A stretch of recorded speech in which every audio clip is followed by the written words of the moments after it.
Hello there, friends! Today, I'm going to play a game my $5 patron Wight made called a Transient Experiment. If you want to try it out as well, I'll be leaving a link to the game in the description below. Also, quick note, if you have Windows 10, you'll need to change the size of text, apps, and other items settings to 100% and restart your computer to apply the change. You can find it in your computer settings under Display like the screenshot shows. Anyway, let's get started!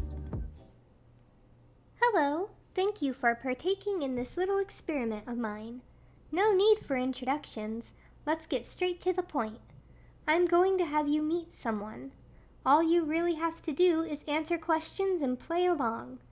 Very simple stuff. You will be free to leave at any time and return whenever you wish. The one thing I will ask of you is that you try to be on good behavior. As long as you can follow that, I will promise not to interfere. Can you do that for me? I guess so. Yeah. Good. I'll try not to be strict about that matter. I don't mean to come off as menacing, I just want this to go smoothly. You can still be yourself, as long as it's not inappropriate to the little one. Understand? I mean it. I'll be keeping an eye on you. With that out of the way, we can finally begin. Please wait a moment. So, I gotta be on good behavior? I guess. I guess.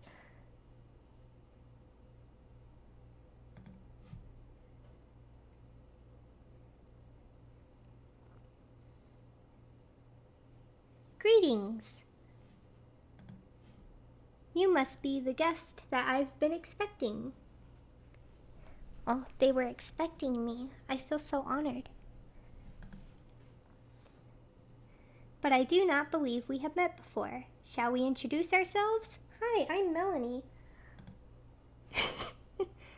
Oh, I get to actually tell him my name. That's cool. What is your name? Type and press enter to confirm. That's cool. I get to put my name in.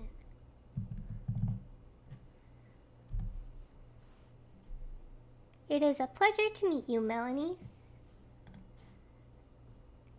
I have some questions I would like to ask you. Oh, music! Kind of scared me for a second there. Would you rather receive true love or vast material wealth? You are free to interpret what true love means. I will not claim there is a right or wrong answer, and I will not mock any answer you give me.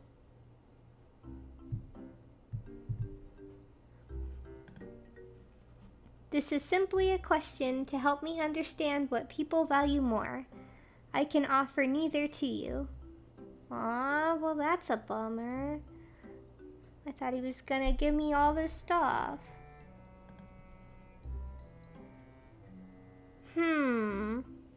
That's a good question, but I think I'd have to pick true love.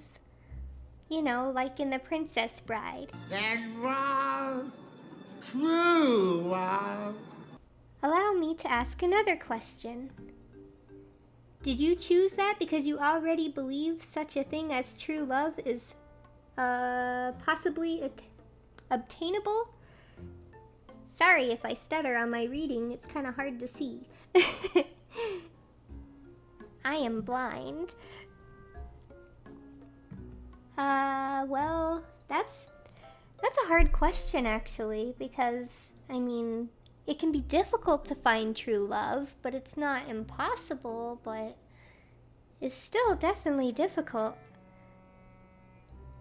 But I do think it's possible, so yeah. I see, that is only natural. But if you had to choose but if you had to choose it over wealth, then I will assume you have yet to find your true love. Am I correct? Well, no, not necessarily. It's just, What if you already have true love and then you pick wealth and then you lose your true love over wealth? That sounds like a bad scenario, but I mean, that's a good question.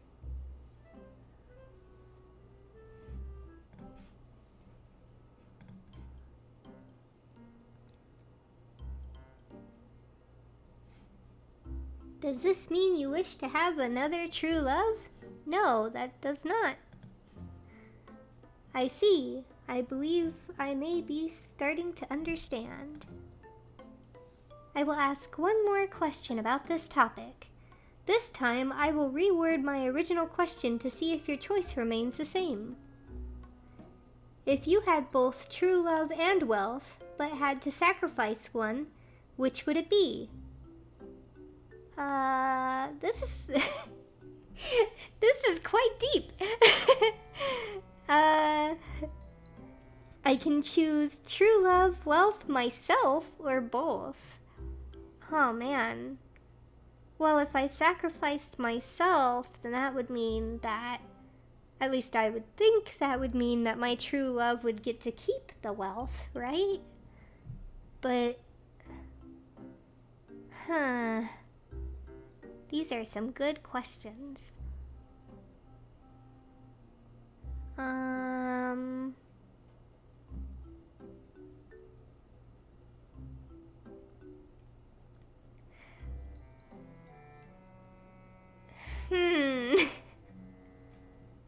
gonna go with wealth. Thank you for answering all my questions. As for myself, I still do not know which I should choose, but I think that's why I desire to ask others these questions. There is only so much I can ponder by myself. Listening to what others value more is the simplest way for me to begin to understand what could be deemed as important. You have given me much to contemplate on, and I have taken up enough of your time. Let us part ways. However, you are welcome to return and answer more of my questions if you do not mind. Once again, thank you. And farewell, Melonii. That was an interesting guy. Oh, I can resume or suspend. I think we will keep going.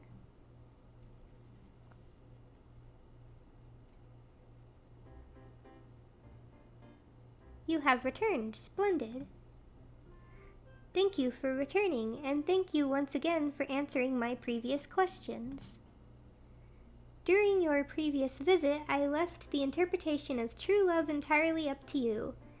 It is not that I did not wish to share my thoughts on it, but because I am unable to. There is much I have yet to discover and understand. One of those things is love. Let us make Let us make our next topic about love. Do you believe everyone deserves to be loved? Yeah, I do.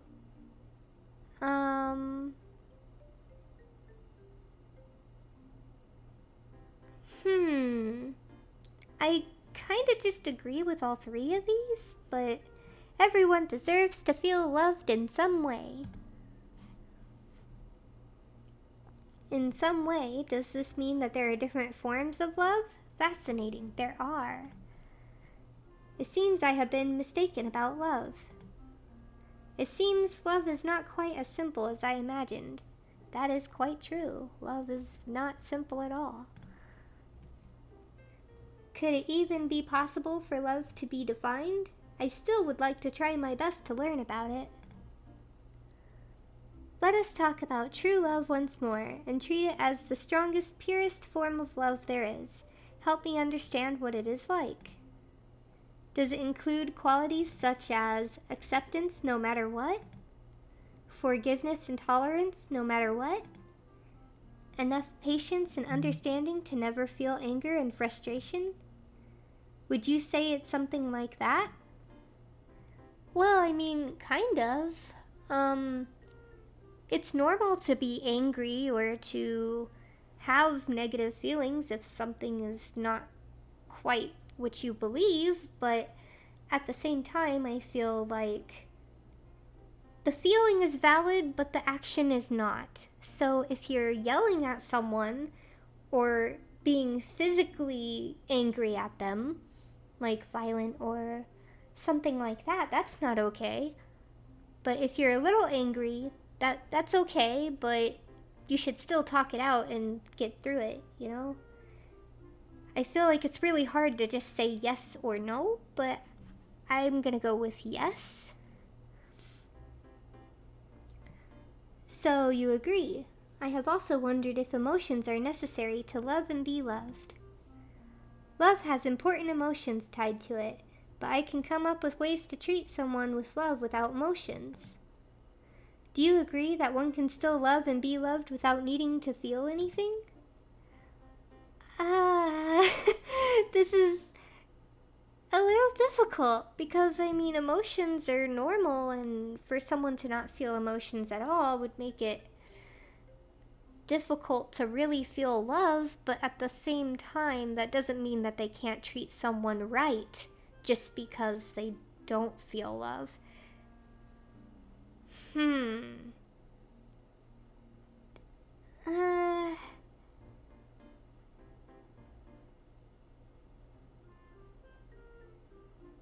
This is difficult. I guess.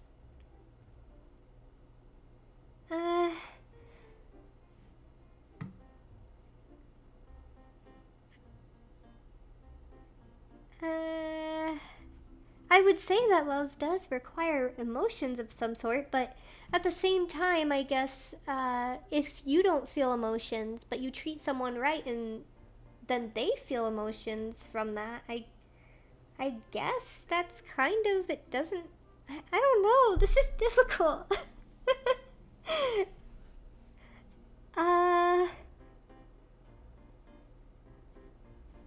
I'm just gonna say it requires emotions because it's a very complex thing. So,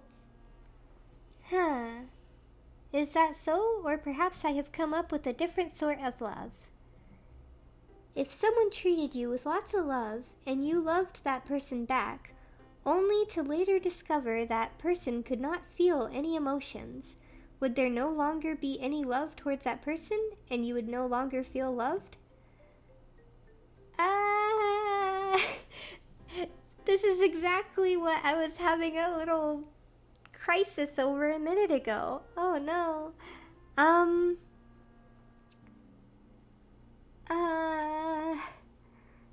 Let's see here. I guess these answers, though, I am unable to feel. I am unable to love. No, that's not true.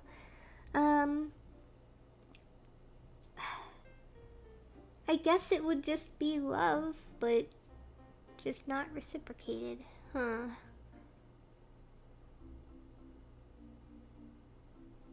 Yeah, that's true. It is unfortunate. It seems the more I learn about love, the less I understand about love. Let us leave this topic for another time. And let there be no mistake, I do feel emotions, even if I do lack a face to properly express how I feel. I was simply curious about how relevant emotions are for love.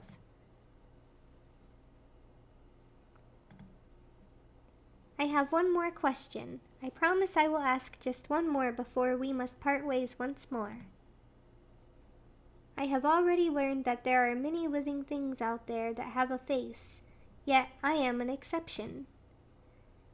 Unusual, is it not? If I were to remove this masking, no face would be found. This is all I have. Oh, that's sad. Please tell me with utmost sincerity, does my facelessness bother you or unsettle you? I wish to know. I don't mind it. That is good. Thank you for thinking of me no less. I was uncertain whether my abnormality would be a cause for concern, yet it seems that even with my peculiar difference, I can still be accepted. I feel relieved. Aww. I'm glad to have met you. Aww. Once again, you have given me much to contemplate on. Now, let us part ways. You may return whenever you desire, and we may discuss another topic together. I will look forward to it. Farewell, Melonii. This concludes part 1 of this playthrough. I actually played through the whole game in one sitting, but it is a little bit lengthy, so it will be split up into 3 parts. What did you think so far? Would you have answered differently on any of these questions? Feel free to let me know your thoughts in the comments below. As always, thanks for watching, and have a wonderful week. Remember, you're one in a melon.